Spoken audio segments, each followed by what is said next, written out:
안녕하세요, MG입니다. 오늘 리뷰할 바이크는 제 바이크입니다. BMW 1250GS 어드벤처 모델은 아니고요, 노말 모델을 현재 타고 있습니다. 거의 뭐 붙일 수 있는 파츠는 다 붙인 것 같아요. 현재 분덜리 요 가드 위아래로 붙였고요, 그리고 뭐 캘리퍼 가드라든지 이런 휀다 뒷부분이라든지 헤드라이트 가드, 우리 에카 필빙 머플러, 센터 스탠드, 기타 등등 뭐 웬만한 거 다 붙였습니다. 완전한 순정 상태는 아니란 점 대가리에서는 참고해 주시면 될 것 같고요. 그리고 가장 비쌌던 게 분덜리 시트. 원래는 HP 모델은 국내에는 일체형 시트가 들어오기 때문에 순정 시트를 살까 하다가 이왕 돈 쓰는 김에 좀 쓰자 해서 분덜리 시트를 샀고요. 요게 한 100만원 정도예요. 기본적으로 비싼 바이크예요, GS는. 그리고 박스는 보통 알루미늄 박스 아니면은 플라스틱 박스, 그리고 요즘에는 소프트백이라고 해서 이제 일반 청가방 같은 것도 많이 나오는데 각각의 장단점이 있는데, 기본적으로 알루미늄 박스가 제일 적재 공간은 제일 많지 않나 늘려놓은 상태고, 이 상태에서 조금 더 들어갈 수가 있어요. 이 정도 공간까지 요만큼 더 들어가면은 조금 더 폭이 좁아지긴 하는데, 끝까지 펼쳐놔도 사실상 걸리지가 않더라고요. 리어가 이렇게 핸들보다는 좀 들어가 있거나 아니면 거의 비슷하게 튀어나와 있기 때문에 핸들 폭에 맞춰서 주행을 하면 전혀 이질감 없이 주행을 할 수 있어서 저는 다 펴놓은 상태로 다니고 있고, 안에는 뭐가 들었냐면 이렇게 캠핑 의자랑 뭐 이런 것들, 의자랑 식탁, 그리고 뒤에는 쓸데없는 것들 내려놓기 귀찮아서 아무거나 짱 박아 놓고 있고요. 이 옆에는 우위랑 요거 돗자리, 이런 식으로 무언가를 짱 박아 놓고 다니기에 되게 용이한 세팅의 바이크죠. 그리고 방향 지시등도 LED고 전부 등화료는 전부 LED. 뭐 이 정도 고가의 바이크는 당연한 거죠, 사실. 물론 국내에 수입된 160GS는 가장 많이 바뀐 점이 사실 계기판이라고 했었는데, 사실은 1200GS 때 이미 계기판이 바뀌어 있었어요. 근데 국내에만 적용이 안 됐던 거고, 이 계기판이 되게 좋은 디스플레이예요. 움직임이나 뭐 이런 것들이 이질감이 하나도 없이 되게 깨끗하게 보이죠. 내비게이션도 할 수 있는데 국내에는 아마 안 되겠죠. 그리고 세나 같은 걸 연결해서 노래나 전화 같은 걸 세팅을 할 수 있어요. 전화번호를 등록해 놓은 다음에 이걸로 이렇게 움직여서, 다이얼을 움직여서 전화를 건다든지 노래를 바꾼다든지 뭐 그런 것들을 할 수 있어요. 좌우 위 아래 세부 메뉴로 들어가기, 나가기, 뭐 이런 식으로 스위치 뭉치가 세팅이 되어 있는데 좋기는 해요. 그렇게 나쁘진 않고 조작감이나 뭐 이런 방식들이 되게 직관적이기도 한데, 스즈키의 현재 거보다는 조금 더 조작감이 부족한 느낌? 그거보다는 조금 덜하긴 한데, 돌리는 게 이게 누구한테는 되게 장점이라고 생각하실 수도 있을 것 같은데 요게 그렇게 좋은 느낌은 아니거든요. 이 부분이 조금 아쉽습니다. 그리고 스위치 눌리는 요 느낌도 좋기는 한데, 지금 사실 이 정도 급의 바이크라면은 백라이트가 좀 들어왔으면 어땠을까, 스위치 뭉치들에. 그리고 요 방향지시등 스위치도 BM 탈 때마다 얘기하는 건데 덜 조작되는 느낌? 뭔가 확실하게 조작되는 느낌이 들지 않고 살짝 지금 조작이 된 건가? 지금 스위치가 먹은 건가 안 먹은 건가 하는 약간 아리까리한 그런 느낌의 스위치 조작 느낌이거든요. 그래서 이런 부분도 살짝은 아쉽지만 뭐 그렇게 바이크 타는데 큰 지장이 있는 부분은 아니니까 조금은 아쉽다 정도. 대신에 요 유압식 클러치, 이게 운전의 피로도를 많이 영향을 미치는 부분인데 새끼손가락으로도 할 수 있을 정도로 가볍고 좋습니다. 약간 이게 BM의 특징적인 백미러도 조금 작아요, 백미러가. 그래서 시야각이 조금 안 나와서, 여기다 이제 와이드 미러를 다시는 분들도 계신데 와이드 미러를 이렇게 붙여갖고, 뭐 개인적으로는 크게 불만이진 않았어요. 요게 유럽 쪽 애들이 좀 미러가 작은 것 같더라고요. 차도 그렇고 바이크도 그렇고. 폴더 체크로 어느 정도 해결이 되는 부분이기 때문에. 근데 대신에 오프로드 들어가서 자빠지면 요게 먼저 닿기 때문에 거의 바로 망가질 확률이 높다는. 그래서 이제 오프로드 타시는 분들은 무조건 백미러도 튜닝을 하시더라고요, 접을 수 있는 걸로. 타이어는 현재 저는 미타스 듀얼 깍두기 타이어인데, 일단 마일리지는 되게 만족스러워요. 한 12,000km를 탔는데도 아직도 마일리지가 꽤 남아있습니다. 보이시네? 꽤 남아있어요. 온로드 그립도 나쁘지 않고, 오프로드에서도 뭐 그냥 저냥, 그렇게 보면 디자인도 나쁘지 않고 개인적으로 되게 만족을 하면서 타는 타이어인데, 조금 더 온로드나 오프로드나 하드하게 타시는 분들한테는 둘 다에게 모두 만족감을 못 느낄 그런 타이어죠. 그리고 리어 같은 경우에는, 리어는 지금 조금 더 오프로드 성향이 강한 브리티스톤의 AX41, 얘는 탄지 3,000km 정도 됐는데도 이미 마일리지가 많이 깎였어요. 마일리지가 좀 짧은 게 단점 아닌 단점일 수 있는 타이어인데, 그래도 뭐 전천후적으로는 되게 좋은 타이어인 것 같아요. 가장 큰 특징은 서스펜션들인데, 텔레레버 서스펜션, 조향과 댐핑이 분리가 되어 있는 이 서스펜션, 이거는 시승을 하면서 좀 더 말씀드리도록 하겠습니다. 아우, 근데 갑자기 배가 아프네.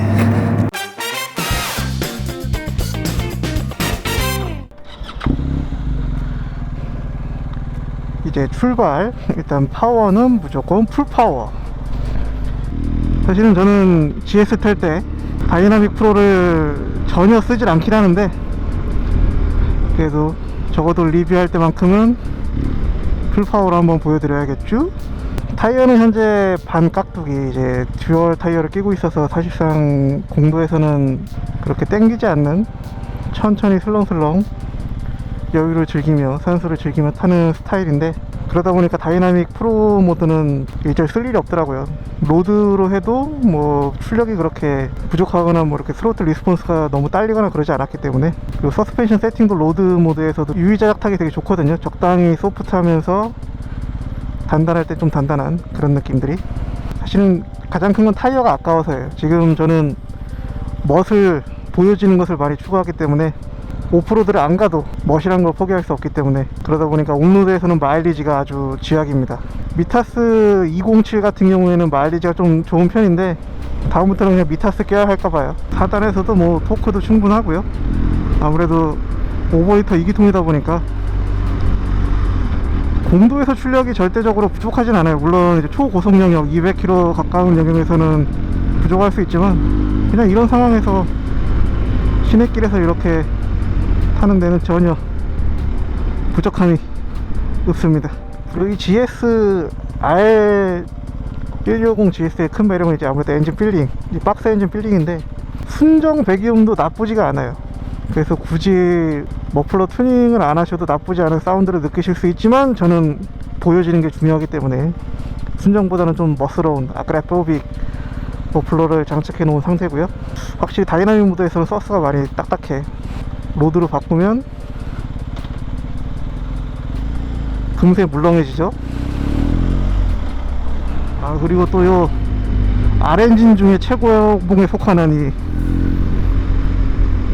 박스 엔진 중에 최고봉에 속하는 이 퀵시프트, 박스 엔진 중엔 최고지만 2기통 중에서는 많이 뒤처지죠. 이제는 처음에 초창기에는 이게 되게 좋았는데, 정말 퀵시프트 하나 있는 것만으로도 되게 행복한 아주 큰 장점이었는데, 이제는 아니죠. 모든 메이커들이 퀵시프트를 거의 기본으로 적용을 많이 하고 있고, 특히 고가의 라인업들은 다 적용을 했죠. 그런데 그것들은 엄청 지금 들어가는 반응이나 속도나 느낌이나 모든 것들이 되게 완벽해졌거든요. GS는 아직도 옛날 그대로인 것 같아요. 적어도 1200 GS 때 것 그대로의 세팅인 것 같아요. 이게 한계인 건지, 그냥 여기엔 별로 투자를 안 하는 건지 중요하게 생각을 안 하고, 좀 무거워요. 상대적으로 요즘에 나오는 퀵시프트들에 비해서 무겁고, 들어가는 느낌도 조금은 뻑뻑하게, 뭔가 가볍게 신속하게 들어가는 느낌보다는 조금은 더디고 뻑뻑하게 들어가는 느낌이에요. 업도 그렇고 다운도 그렇고 확실히 세게 밟아줘야 돼요. 세게 쳐 올려줘야 되고, 요거는 사실 지금 시점에서는 좀 많이 단점이죠. 옛날에는 퀵시프트에 비하면서 뽕뽕뽕뽕 뭐 이렇게 하는 게 되게 부러웠었는데, 이렇게 킥으로 둥둥둥 이렇게 하는 게 부러웠었는데, 너무 옛날이죠. 이제는 옛 영광에 너무 취해 있는 게 아닌가. 세대에는 아마 바뀌겠죠, 당연히. 그리고 이제 마르고 닳도록 까도 아쉽지 않은 국내 수입 모델에 한정해서 크루즈 컨트롤이 빠졌습니다. 이건 투어러인데, 어드벤처인데 크루즈가 빠지다니. 지금 국내 수입 모델 중에 어드벤처, 투어러 모든 걸 통틀어서 크루즈 빠진 모델이 뭐가 있죠 현재? GS 말고 또 있나요? V스트롬도 들어왔고, 버시스도 있는 걸로 알고 있고, 야마하도, 테네레는 모르겠는데 하여튼 야마하도 거의 웬만한 좀 투어 좀 다닌다 싶은 바이크들에는 다 들어가 있고요. 혼다 뭐 아프리카 트윈을 비롯해서 각종 요즘에 나오는 좀 고가의 바이크들은 다 크루즈가 들어가 있죠. KTM도 심지어 슈퍼두크도 들어가 있어요. 그렇게 과격하게 타기 좋은 바이크인 KTM조차도 지금 막 떠오르는 바이크들 중에서는 다 들어가 있거든요 좀. 그리고 자사의 BMW의 R1250 투어러 모델 뭐죠 그거? RT에는 심지어 어댑티브 크루즈 컨트롤 레이더 센서를 적용해서 앞차와의 간격에 맞춰서 브레이킹을 잡아주고 악셀링을 해주고, 그래서 거리를 조절해주는 거의 오토바이계의 반자율 주행, 바이크계의 반자율 주행이 들어가 있는 지금 이 시점에 얘는 빠졌어요. 크루즈 컨트롤이 들어오던 것도 빠졌어, 있던 것도 빠졌어. 왜 빠졌냐 물어보면 당연히 이제 국내 소비자들이 선호하지 않는 옵션이라서 뺐습니다, 빼고 이제 가격을 맞췄습니다, 뭐 이런 식으로 얘기를 할 텐데, 상품 기획 하시는 분 반성하셔야 됩니다. 적극적으로 홍보해서 더더욱 사용하게 해야지, 이거를 뭐 안 쓴다는 말도 안 되는 핑계로 빼버리면 어떡합니까, 이 중요한 걸. 크루즈 컨트롤은 정말 필수 옵션 중에 하나예요. 이제는 정말 필수 옵션이에요. 이거 있고 없고에 따라서 정말 라이딩의 피로도, 투어의 피로도가 많이 갈립니다. 정말 점 있고 한번 있는 바이크를 타고 계시다면 한번 써보세요. 평소에 안 쓰셨다면 한번 투어 다닐 때 써보세요. 정말 그날의 피로도가 확 갈릴 거예요. 네, 뭐 까는 건 여기까지 하고요. 사실 이 외에는 GS는 깔 게 없어요. 엄밀히 말하면 이거는 뭐 국내 또 한정 까임이기 때문에 지나온 길이 되게 울퉁불퉁하고 노면이 되게 안 좋은 길이에요. 그런데 제 목소리에 떨림도 없고 꿀렁도 없고 되게 안정적이었죠. 정말 GS 하면은 서스펜션을 빼놓고 얘기할 수가 없습니다. 감히 최강이라고 할 수 있는 서스펜션입니다. 모든 영역에서 최고예요. 고속에서도 안정적이고 저속, 울퉁불퉁한 길, 모든 영역에서 이 서스펜션은 만족감을 두루두루 다 줘요. 제가 하야부사 탈 때 이제 하야부사는 이 서스펜션 세팅이 정말 찰떡이다 그렇게 말씀을 드렸는데, 그거는 그 가격대에서 뽑을 수 있는 한계치를 최대한 뽑았다는 거고, GS는 그냥 넘사벽으로 최고로 뽑았습니다. 뭐 물론 이 장르에 한해서지만 서스펜션 세팅은 개인적으로 멀티스트라다보다도 잘 뽑았다고 생각을 해요. 아주 오랫동안의 노하우가 잘 쌓인 덕분이겠죠. 그래서 이 이상은 사실상 더 잘 뽑기 힘들지 않을까 싶을 정도로 정답을 찾은 듯한 서스펜션 세팅이에요.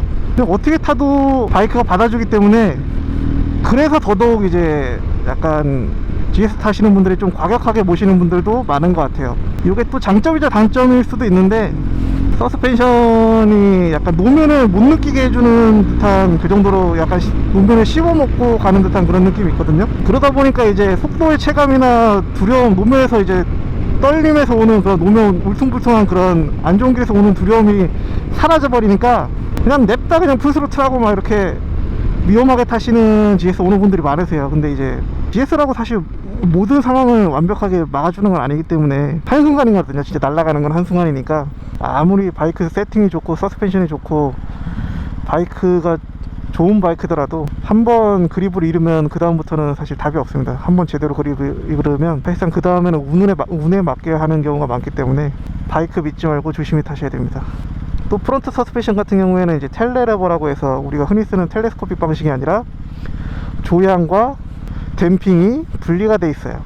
그래서 이제 조금 더 몸으로 전달되는 충격들이 없기 때문에 노면을 파악하기는 힘들지만 피로감과 공포를 주지 않기 때문에 이것도 역시 장점이자 단점일 수도 있겠죠. 이게 오프로드에서도 사실 되게 타기는 편해요. 노면을 못 읽는 게 어떻게 보면 단점일 수는 있긴 한데, 적어도 육체의 피로를 덜어주기 때문에 오프로드에서조차도 사실 이 부분은 저한테는 개인적으로 장점으로 다가오더라고요.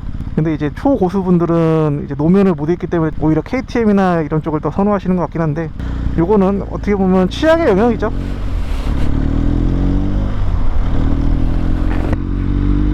지금 여기도 길이 되게 안 좋지만 가장 하드 세팅의 서스펜션임에도 불구하고 노면을 많이 좀 걸러줘요. 노면 정보들을.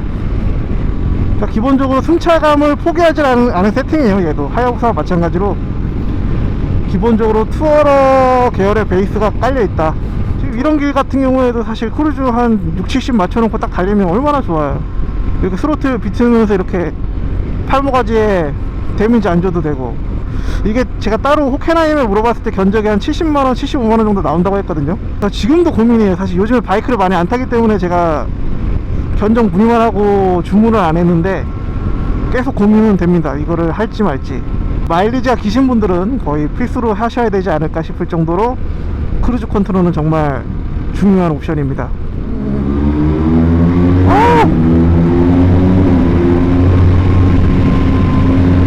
지금 깍두기 타이어지만 안정감이 되게 높아요. 꽤 높은 토크로 지금 쏟아부어주고 있는데도 전혀 뭐 미끌림이나 이런 게 느껴지지 않죠. 대신에 나의 타이어 마일리지는 깎여 나간다는, 아까운 내 돈이 지금 날아가고 있다는 뭐 그런, 지금도 노면이 굉장히 안 좋지만 라이더에게 그다지 그렇게 충격을 주지 않는 우주 최강이란 말이 괜히 나온 게 아닙니다. 일부 분들은 우주 최강이라는 호칭에 대해서 되게 반감을 많이 가지시는데, 많은 사람에게 어쨌든 최고의 바이크 중에 하나라고 꼽혔기 때문에 우주 최강이라는 말들을 하는 게 아닐까. 개인적으로도 저한테도 이게 현재로서는 우주 최강이거든요. 만족도가 굉장히 높아요. 브레이킹도 네, 안정적이죠.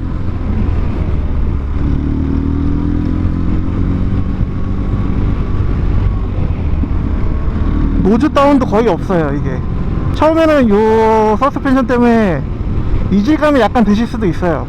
노즈 다운이 되면서 뭔가 내가 원하는 움직임을 만들어 줘야 되는데 노즈 다운이 안 되네, 그러면서 코너라든지 일상 영역에서조차도 조금은 이질감으로 느끼실 수 있는데, 이 부분은 정말 금방 적응하십니다.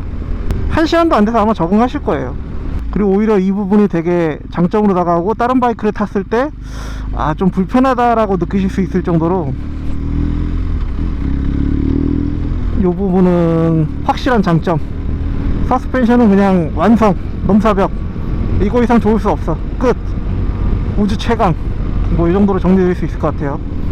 저도 수많은 바이크를 타고 그 중에서 선택한 바이크이기 때문에 정말 천천히 다녀도, 이렇게 유유자적 천천히 다녀도 만족도가 높고, 고속으로 달려도 재미있고, 오프로드도 갈 수 있고, 텐더모도 편해하고, 유지비도 생각보다 그렇게 비싸지 않고, 거기다가 샤프트 드라이브 방식이기 때문에 체인이 아니거든요. 그러니까 오염될 일이 없어요. 체인 관리를 안 해줘도 돼. 그래서 정리를 해보자면, 아쉬운 거는 국내 한정에서 크루즈 컨트롤이 빠진 게 되게 아쉽다. 이거는 정말 상품 기획자 심화해서 써야 됩니다. 그리고 퀵시프트가 예전과 그대로인 게 조금 아쉽다. 조금 더 이제는 업그레이드를 해줘야 되지 않을까. 조금 더 빠르고 정확하고, 그리고 조금 더 가볍게 들어가는 그런 느낌. 지금은 살짝 묵직하거든요. 그 두 가지 정도가 단점일 것 같고, 누군가에게는 단점일 수 있는 게 이 서스펜션, 노면 정보를 걸러버리거든요. 너무 라이더에게 전달해 주질 않아요, 노면 정보를. 그래서 조금 프로페셔널하게 타시는 분들, 하드하게 타시는 분들, 빡세게 타시는 분들한테는 단점일 수도 있다. 하지만 거의 대다수의 일반 취미 라이더 분들에게는 오히려 이게 좋은 승차감으로 다가오지 않을까. 그리고 운전 피로도를 줄여주기 때문에 더더욱 좋게 느껴지지 않을까, 이렇게 생각이 됩니다. 그 다음부터 장점은, 개인적으로는 저는 서스펜션, 이거는 정말 침이 마르고 닳도록 하늘이 보호와서 우리나라만 살 정도로 칭찬해도 아깝지 않은 것 같습니다. 프론트, 리어 모두 다 완벽해요. 제가 봤을 때는, 제 기준에서는 이거 이상인 바이크가 없을 정도로 세팅이 완벽합니다. 그래서 오늘의 정리, GS를 고민하고 계시다면, 자금적 여유가 되신다면 그냥 사시면 됩니다. 본인 바이크 라이프 중에 한 번쯤은 소유해보고 타보시고 즐겨보셔도 나쁘지 않을 것 같아요.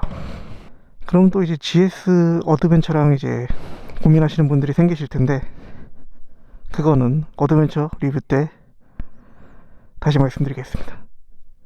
근데 어드벤처 어디서 빌리지?